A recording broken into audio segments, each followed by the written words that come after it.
And what is going on, guys? Welcome back to the channel. And I know this has been a requested video. This is something I've been wanting to do for a while, actually. But I just wanted to run down what happened with my first Celica GTS and why I had so many problems with it and why I'm scared to really do anything to this vehicle, like driving it hard-wise. So I purchased my Celica GTS, my first one back in 2017. Yeah, it was 2017. It was. It was around March, the beginning of March 2017. Um, I owned the vehicle for about 3 weeks. Again, it was a GTS 6-speed manual. And at the time, I didn't know what variable valve timing with lift intelligence was. I just thought it was. I didn't know anything about it, actually. I had no idea about it. And looking back on it, I now know that my car did not have it. But so I really couldn't drive it that hard in the first place. But I was on my way home from school one day, or on my way to school one day, with my friends and my brother, and all of a sudden my car lost power. I think I was at about 5 to 6,000 RPM going around a small little corner, nothing crazy. I just wanted to have a little bit of fun going to school. Wasn't doing any pulls, just kind of spirited driving. So all of a sudden I lose power, and the car doesn't sound right. I pull over. My mom takes me, my friends, and my brother to school, and I'm stuck there. I'm thinking, oh God, what happened? Like, I didn't think it was anything big. I thought maybe a spark plug went bad, maybe a coil pack. Nothing. So we got the car towed. It got taken to my friend's shop. At the time, I didn't know much about cars. I knew enough, but like not a lot. I knew about compression tests and stuff. So I asked my friend's dad's shop, like, my friend, his dad owns a shop. So I asked him, I was like, hey, can you run a compression test for me? I'm at school, blah, blah, blah. Ran a compression test. Cylinder 1 had 0 PSI. The other cylinders were good. They were about 210 to 215 on cylinders 2, 3, and 4. And then I knew that there was a problem. So a few days later, my friend and I, we went to the shop. We pulled the valve cover, and I'll have a picture up here on the screen. I'll try to add videos and stuff in for my old Celica so you guys just aren't stuck staring at me the entire time. But actually, we noticed that the valve spring was dislodged, and I'm guessing that either the retainer or the valve locks failed and caused the spring to pop out of place, obviously bending the valve in cylinder 1. So that happened after 3 weeks. The car had 141,000 miles at the time, nothing crazy. And so we started, this was me and my friend's first time ever pulling a head off a car. And not only was it our first time pulling a head, but on these cars, they're pretty difficult because of the timing chain cover on that side of the engine bay, on the passenger side of the engine bay. It's really hard. You have to like jack up the engine to get this one long bolt out. And it's a long process. It's a hard process pulling the head with the engine in the car. So we pulled the head. I went in ahead and ordered valve stem seals, MWR valve springs, titanium valve springs and retainers, and not valve springs, but retainers, and I think I just ordered OEM locks. I did have titanium retainers, OEM locks, a new valve, and I took it to a very reputable machine shop that's in my hometown, and I dropped it off there, and they had it done in about a week. They said they pressure tested it, head wasn't cracked or anything, ran fine. So we did that, and I got it back. And after a couple weeks, we finally managed to get the head back on. Triple check timing, did all that good stuff, and got the head on, and the car ran. It did run. However, it never ran completely right after this. I didn't run the compression test right then and there. I drove the car around for a few weeks to break in the head. But during that time I was driving it around, my throwout bearing actually exploded inside of my transmission. I kid you not. I wasn't doing clutch kicks or anything. I was trying to drive it around pretty easy with the new head. Obviously, I learned about lift bolts. The machine shop showed me the snap lift bolts whenever I picked it up, and I did research about that, and then I found out what lift was, and I remember hitting it for the first time. It was fucking awesome. But yeah, my throwout bearing exploded inside of my transmission. It put a hole in my bell housing, and I've never done a clutch job. I never wanted to pull a front wheel drive transmission out of a car. Again, I paid my friend's shop to do it. They gave me a discount. I helped out where I could. I paid for the clutch, and then they showed me where the hole was. They ended up patching it up with JB Weld, which I said was okay. They patched it up with JB Weld, or I think they used the aluminum. You can get a specific type of wire for MIG welders to patch up aluminum holes. I think they might have done that. But anyways, they patched the hole, put the clutch in, tranny got in, worked fine. I think I used I forget which clutch I used. I really do. I think it was just someone I got from Napa. But then after a few weeks, the clutch started slipping. It wasn't even a few weeks, it was a few days, and the clutch I just bought started slipping. So they pulled it again, free of charge, and this time I ordered an Exetti Stage 2, I think? Stage 1 or Stage 2, and had that installed, worked fine. Drove that around, and then I started doing pulls after I got about 500 to 1,000 miles in, after I broke in the clutch and the new head. And I was getting check engine lights for a random cylinder misfires, P000, P0300, and just random misfires. But the car ran fine. It really did. It pulled hard. It idled okay. It didn't really hesitate or anything. So then I started going through the process of trying to get that misfire situated. I went to replace the injectors only to find out that car actually came with the Scion 330cc injectors. Someone put those in the past. I had the factory airbox at the time. I ordered a cold air intake to try and put that on to see if maybe there was something wrong with my stock airbox. I replaced the coil packs twice with ones I found at the junkyard. And I constantly looked for vacuum leaks. I replaced my intake manifold gasket, throttle body gasket, replaced my intake manifold at one point. I just did a lot. I did almost everything diagnosable possible for a misfire. I never replaced the ECU actually, and I to this day I don't think it was the ECU, but so I ran a compression test, and the cylinders were getting about 130 to 150 psi, which was really heartbreaking. Because before we removed the head, the first time, whenever they did the compression test, obviously cylinder 1 had 0 from the bent valve, but cylinder 2, 3, and 4 all had good compression. So it was kind of a bummer to see that the compression was down after doing the head and having all that work done. But I needed a car. I couldn't afford a new car, so I just dailied it with the misfires. I could never get it inspected because of where I'm at in North Carolina. You have to pass emissions inspection, and in order to do that, you can't have any check engine light or anything like that. So I had to buy temp tags every 15 days. I didn't have a friend with a Celica GTS who could go on the inspection machine for me. So it was a lot, especially for a college student. It was my freshman year of college. It was my senior year of high school, but I didn't get the car running until after I graduated, and I drove it around my freshman year of college. But then I was just stuck. I was always stuck trying to find that cylinder misfire issue. And before that, I went to hit lift one day, and my lift started working, which really sucked because I had fresh lift bolts in. And I procrastinated on pulling the head. I replaced all the oil control valves, cleaned all the filters multiple times. I even ran different weight oils. I tried running 10W40, 540, 530. And eventually I got around to pulling the valve cover for my birthday, actually. And actually my lift bolts stripped out of the head and landed in my oil pan, thankfully. I'm surprised it didn't just go inside the timing chain, but the lift bolt stripped out, and I had to retap the threads in the head, put in new lift bolts, got it working. But like I said, the car never ran right. And what else happened? What else did happen with that vehicle? Yes. So this isn't really a mechanical failure, but my freshman year of college again, I was at a party in my hometown.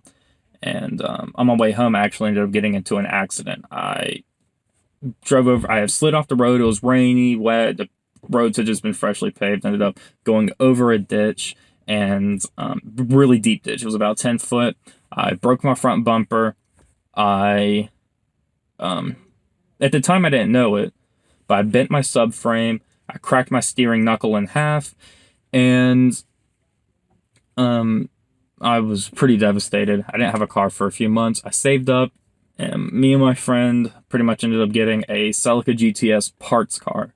It was a running and driving car, but had been flipped over in an accident. This was all caved in. Ran and drove, which was pretty crazy.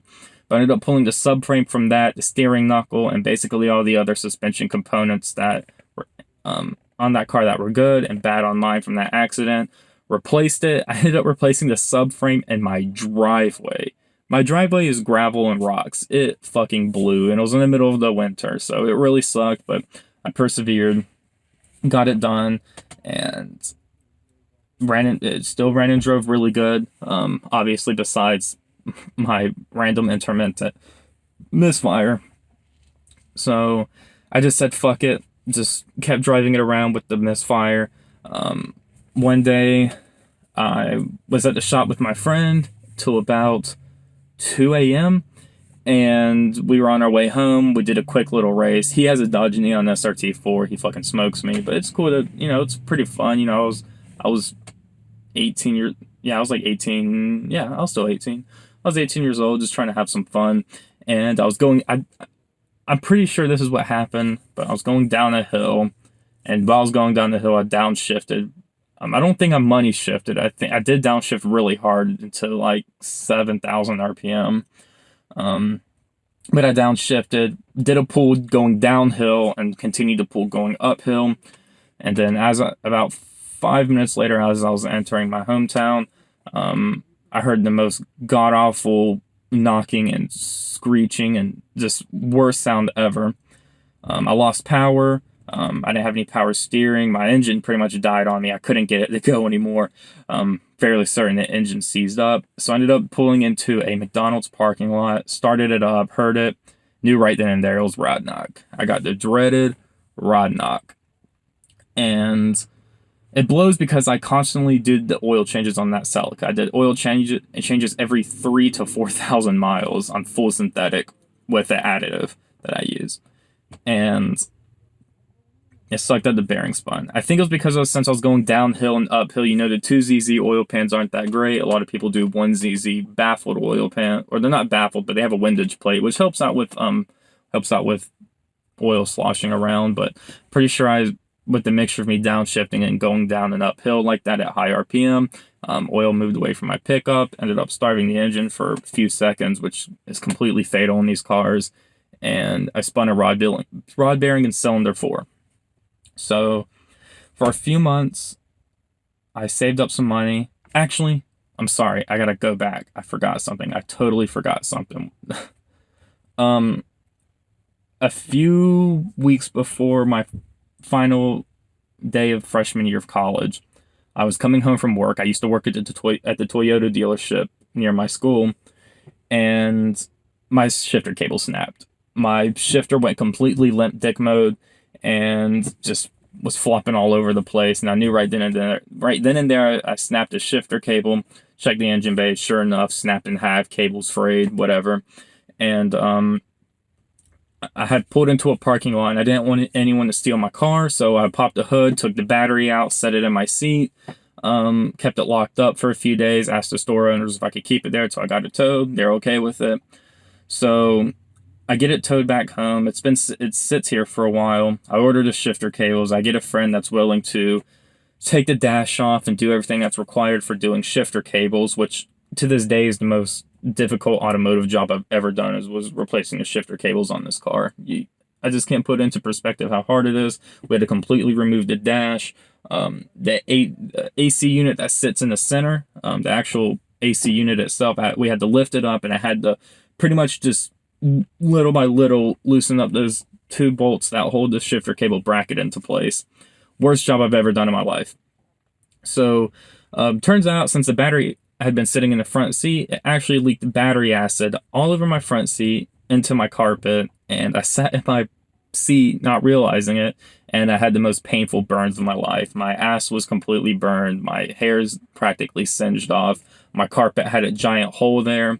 So while we did the shifter cables, I replaced this seat and I replaced the carpet from my from another Celica, and that was painful.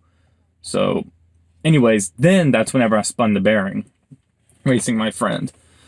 So we get it towed to a shop. I save up for a few months and I order OEM like pistons. They were actually from Rock Auto.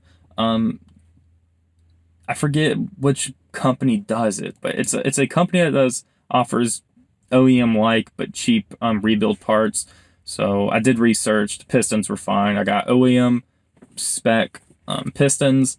I got, what else did I get? I got OEM piston rings and oil control rings that went with those pistons. I got MWR coated bearings. They were bearings that have the special MWR coating on them. And what else? What else did I end up ordering? All the seals and gaskets, obviously, head gasket, all of that, head bolts and main bolts. And I actually have a video of my channel of me doing the rebuild on that car. But the problem was, I sent the crankshaft to the machine shop to be cut down. So I had to use different sized bearings because of what I did. Because the crankshaft had to be machined down. So I got the right size bearings, the MWR ones with the coating. They were super expensive. I got the rod rehoned, I guess. I gave them the rod and I gave them the connecting cap, and they were able to make sure it was completely circular in there. And during the engine installation, I fucked up in one cylinder 4 actually, I think, and I ended up damaging my expensive ass MWR rod bearings. I only damaged one rod bearing. It wasn't the full set, just the one half. I damaged that. I hit up MWR. I was like, hey, I damaged this one bearing. Could you guys just send me a pair, please? Like, I'm not trying to spend a fuck ton of money on a whole set of bearings that I don't need. They didn't budge. They would not send me just the pair that I needed for cylinder 4. Obviously, I wasn't going to pay $200 for another set of them, so I bought D&J, again, another cheap brand, cheap OEM style of rod bearing that they were the only company that offered the right size I needed for my crankshaft because of how much I got machined down. So I got those and installed them. Surprisingly, we got the car started and it ran for about 500 miles-ish. Ran a compression test. Cylinders were still low, 120 to 150 psi. Before we did that whole rebuild, I thought it was my piston rings going out. Turns out I just think the machine shop fucked up on my head because it just, again, after that complete rebuild, it was still running low compression numbers. So 500, I don't know, 600, maybe at most 1,000 miles later, same rod bearing respun. The one that I had to replace with the cheap fucking, not cheap, but cheaper rod bearings ended up spinning. Not spinning.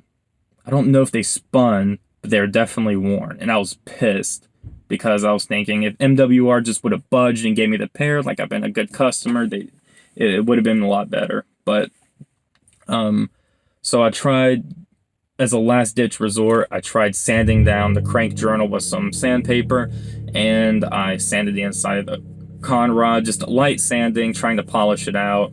Installed another pair of rod bearings because I had a whole set of the cheaper ones I had. So I put another set in, drove it for, I want to say I drove it like 20 miles and it fucking started knocking again. So I said, fuck it, I'm done. I put it up on eBay I put it up on Craigslist and Facebook for $1,000. I put in the description everything that I've done to it, and so I ended up buying it for $1,000 with a blown engine. At that point, you just swap in a new 2ZZ engine. So I'm very happy with this 2ZZ I have now. It has a 210,000 miles on it, which is very scary considering that my last Celica ended up with 145,000. I had that Celica for about a year and a half and only got to put 4,000 miles on it because of how many issues I had with it.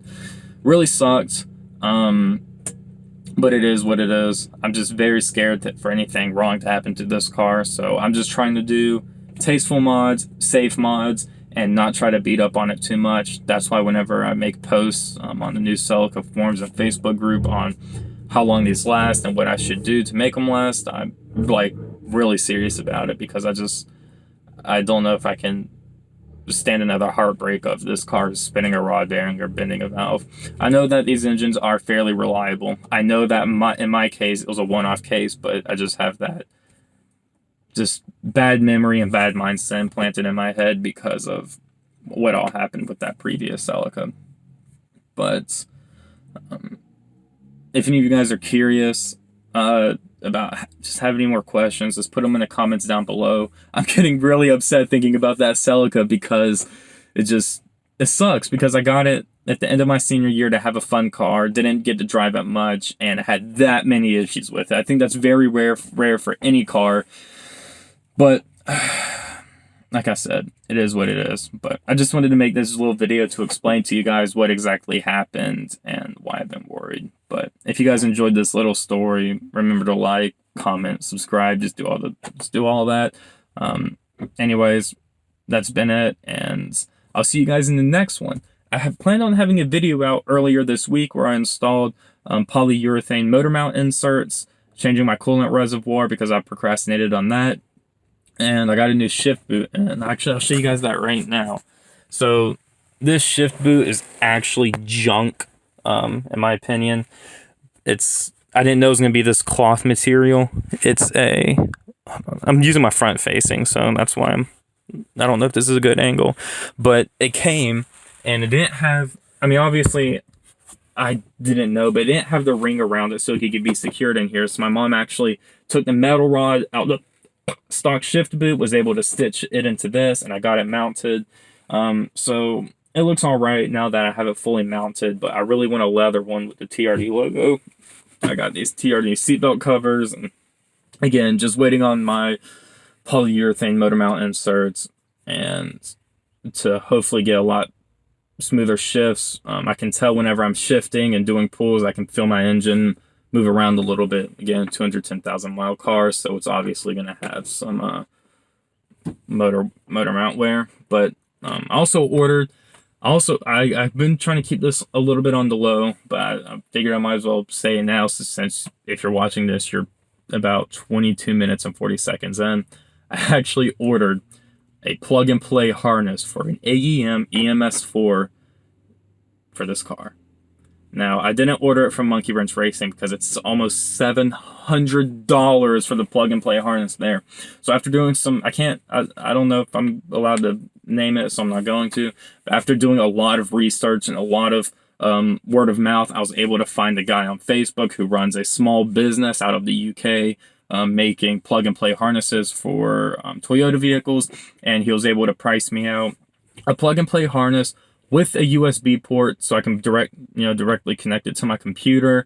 Obviously no custom wiring or anything like that, for the AEM EMS4, and it cost me $375 with shipping to the United States. So that's almost half off of a little bit over half of than what MWR wanted. So all I'm doing now is I'm trying to source a used AEM EMS4 and trying to figure out what I want to do for MAP sensor, because a lot of people recommend using MAP and intake air temperature sensors when doing that. But I do plan on taking care of this car really good. I'm just doing a lot to it. That high mileage scares me a lot, but I think I'll be able to make it last. Sorry for the rant, guys. Just leave a comment down below on what you think I should do to it and how to make it last longer. I'll see you guys in the next one.